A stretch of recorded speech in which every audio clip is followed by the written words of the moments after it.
Attention, ça va être une pilule difficile à avaler pour certains.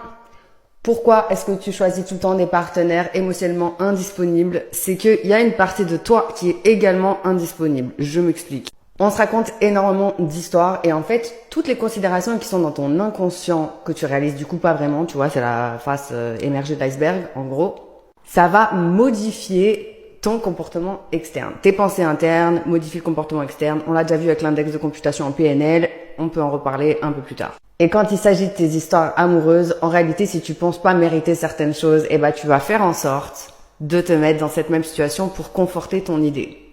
En gros, tu essaies de confirmer ce que tu penses profondément au fond de toi. Alors non, il faut pas être totalement guéri pour rencontrer quelqu'un, blablabla, tout ça c'est du bullshit. Mais par contre, effectivement, le fait de travailler sur ses croyances profondes va te permettre d'avoir une vie qui est beaucoup plus alignée, une vie qui est beaucoup plus apaisée.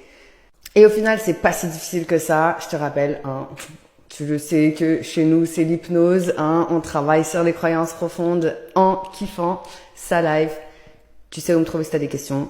Et si t'es toujours pas à bout, je sais pas ce que t'attends.